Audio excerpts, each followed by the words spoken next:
বিষ্ণুর অবতার শ্রী রামচন্দ্রের মন্দির দর্শনের জন্যে আমরা এগিয়ে যাচ্ছি। আমি, বাবা, মা সবাই হনুমানগড়িতে প্রথমে পুজো দিলাম। তারপরে আমরা গিয়েছিলাম দশরথ মহল।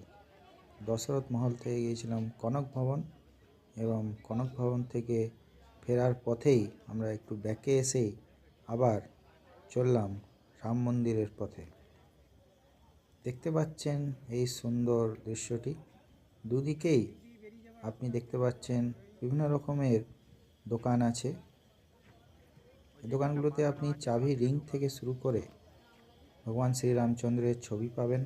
চাবি রিংগুলোতেও জয় শ্রীরাম লেখা রিং আপনি পাবেন।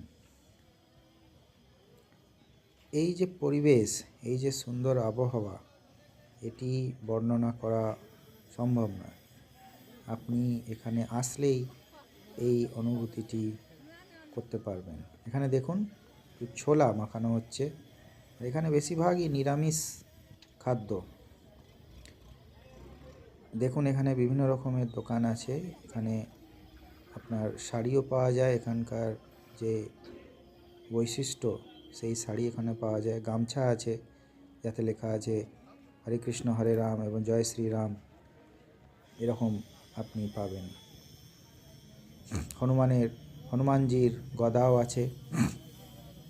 বিভিন্ন রকমের বাচ্চাদের আপনি ছোটো মোটো খেলনাও পাবেন। এবার আস্তে আস্তে আমরা রাম মন্দিরের দিকে এগিয়ে যাচ্ছি। বিভিন্ন রকমের আপনি রং বিরঙ্গি জিনিসপত্র দেখতে পারবেন। এটা কি সত্যি করেই রামরাজ্য? আমার তো মনে হচ্ছে হ্যাঁ, কিছুটা হলেও তো অবশ্যই। কেননা এই যে অনুভূতি, এটা সত্যি খুবই আনন্দ দেয়। আস্তে আস্তে আমরা এগিয়ে চলেছি সেই নতুন রাম মন্দিরের দিকে। দেখতে পাচ্ছেন মানুষের ঢল। মানুষ খুবই আনন্দের সঙ্গে ভগবান শ্রী রামচন্দ্রের নাম নিয়ে এগিয়ে যাচ্ছে। এখানেও আপনি দেখতে পাবেন কিছু ছোটোখাটো আপনি সামগ্রী বিক্রি করছেন। যারা বিক্রেতা আছেন তাদেরও যাতে কিছু উপার্জন হয়, সেটাও এখানে সম্ভব হয়েছে এই শ্রীরাম মন্দিরে নির্মাণ হওয়ার পর থেকে। কেন কি এখানে দর্শকের ঢল যা দেখছি, এখানে প্রচুর দর্শক, প্রচুর শ্রদ্ধালু সংখ্যা যত বাড়বে, এখানে স্থানীয় যারা এখানে ব্যবসা করছেন তাদেরও লাভ হবে। এই আপনি দেখতে পাচ্ছেন। এবার এই যে দেখছেন আপনি, এটা ভান্ডারা বলে। এই ভান্ডারাতে আপনি ফ্রিতে খেতে পারবেন। সবথেকে বড় ব্যাপার হচ্ছে এরা খুব শ্রদ্ধার সঙ্গে খাওয়ায়, আর নিরামিষ খাবার খুবই সুন্দর। খেলেই আপনার হজমও হয়ে যাবে, ডাইজেস্ট হয়ে যাবে। কেন কি খুবই সিম্পলভাবে এগুলো রান্না হয়। হ্যাঁ, ভাত ডাল কিংবা রুটি সবজি যাই পাওয়া যায়, মনে তৃপ্তি দিয়ে আপনি খেতে পারেন। দেখুন এখানে আরেকটি গেট আছে। এখানে মনে হচ্ছে কোনো একটা চেকিং আছে। চলুন দেখা যাক। তবে আপনাকে বলে রাখি, ভেতরে এবার এখানে দুটো জায়গায়, একটা জায়গায় আমাদের জুতো রাখতে হবে, আর এক জায়গায় আমাদের হচ্ছে ব্যাগ এবং মোবাইল দিয়ে দিতে হবে। সেই জন্য রাম মন্দিরের ভেতরে কমপ্লেক্সের ছবি আমি আপনাদের দেখাতে পারবো না। এগিয়ে চলা যাক, দেখি কি আছে আগে। এখান থেকে তো এখন যা দেখছি, এখানে কিছু লোক বসে আছেন, মনে হচ্ছে রেস্ট নিচ্ছেন। কারণ কি এই কমপ্লেক্সটিতে আমরা আসতেই কিছুক্ষণ লাগলো। আপনি তো দেখলেন আমরা হেঁটে চলেছি সেই আমাদের ভগবান শ্রী রামচন্দ্রের দর্শনের জন্যে। দেখুন মানুষের ঢল দেখুন। এবার দেখুন সংখ্যা কিন্তু বেড়ে গেছে। এবারে কিন্তু আমরা যেখান থেকে ঢুকলাম তখন কিন্তু অত মনে হয়নি, কিন্তু এখন এই যত আমরা নিকট যাচ্ছি তত মনে হচ্ছে যে মানুষের যে সংখ্যা, শ্রদ্ধালুদের সংখ্যা মনে হচ্ছে অনেক বেশি। আমরা এগিয়ে চলেছি ভগবান শ্রীরামের নাম নিয়ে। মনের মধ্যে একটি একটি খুবই আনন্দর একটা জোয়ার বইছে, কারণ আমরা ব্যাকুল হয়ে পড়েছি রামলালার দর্শনের জন্য। এই যে সামনে এই যে দেখছেন, এখানে একটা চেকিং আছে।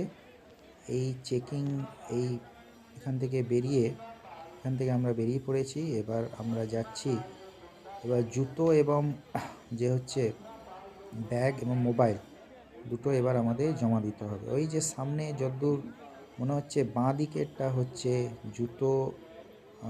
জুতো রাখার স্ট্যান্ড আছে, একদিক থেকে জমা দিতে হবে এবং যখন বেরোবো তখন তারই অপোজিট সাইড থেকে সেটাকে আমাকে রিসিভ করতে হবে। আমি যতদূর শুনেছি এখানে যারা আগে এসেছিলেন তাদের মুখ থেকে, আর দেখে সিস্টেমটা তাই মনে হচ্ছে। এই দেখুন, আর একটু নিকট গেলে আমি ঠিক জিনিসটা ক্লিয়ারলি বুঝতে পারবো। চলুন। লকারে যেতে হবে। লকারে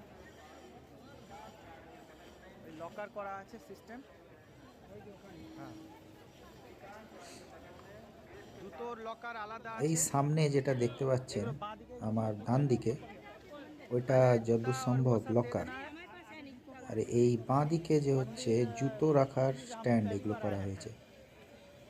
তো জুতোটা মনে হচ্ছে আমাদের রেখে দিতে হবে প্রথমে। চলুন জুতোটা আমি রেখে দিয়ে আসি। এদিকে এসো, এদিকে এসো। আমি, বাবা, মা, ওই তিনজনের জুতোই এখানে এই কাউন্টারেই রেখে দিয়েছি। জুতো রেখে দেওয়ার পর এবার আমি যাচ্ছি লকারের দিকে। এই দেখুন, এখানে আপনি স্ট্রাকচারও দেখতে পাচ্ছেন, কিন্তু এটা মেন মন্দিরের সঙ্গে এটা এখনো কাজ চলছে যতদূর সম্ভব। এই দেখুন বাঁদিকে মনে হচ্ছে এটা কাজ চলছে এখনো। এই দেখুন লকার, হিন্দিতে লেখা আছে এখানে লকার, ইংরেজিতেও পাশে লেখা আছে লকার। আর এখানে এই দেখুন মানুষের ঢল, দেখুন আপনি কত বড় এরিয়া দেখুন। আচ্ছা, এবার এই দেখুন এখানে এখন লকার করা আছে এবং নাম্বারিং করা আছে, 1 2 3 4 5 6 7 8 9 আপ টু 14 অবধি করা আছে, একটু 14 নম্বর অবধি করা আছে। তো আপনি যেই লকারে দেবেন সেই লকার থেকে আপনাকে একটি টোকেনও দিয়ে দেবে। এই টোকেনটি আপনাকে সাবধানে রাখতে হবে। ঠিক আছে, এবার দর্শন করার পরে এবার আমরা বেরিয়ে এসেছি, কেননা ভেতরে আমি ছবি তুলতে পারিনি, তাই ভেতরের কোনো দৃশ্যই আমার পক্ষে দেখানো সম্ভব নয়। আর ভগবান শ্রী রামের দর্শন করে নিজেকে ধন্য, আর আমার সঙ্গে আমার বাবা মা ছিলেন, তাই এই যে দর্শন করার যে সৌভাগ্য আমি পেয়েছি, এটি আমার জন্যে একটি খুব সুন্দর একটি মুহূর্ত ছিল এই জিনিসটি। আর তৃপ্তি পেয়েছি, সত্যি করে দর্শন করে তৃপ্তি পেয়েছি। আর ভেতরে যখন ছিলাম তখন একটি আলাদাই এনার্জি ছিল, একটি আলাদাই একটু মানে অনুভূতি ছিল, সেটা বলে প্রকাশ করা সম্ভব নয়। আপনারা আসুন, দেখে যান। হ্যাঁ, যখন বয়স্ক কাউকে নিয়ে আসবেন যেন অবশ্যই ঠিকানা জায়গা করে আসবেন, সেটাই ভালো। আর অবশ্যই সাবস্ক্রাইব করবেন, আপনাদের ভালোবাসা চাই। ধন্যবাদ। জয় শ্রী।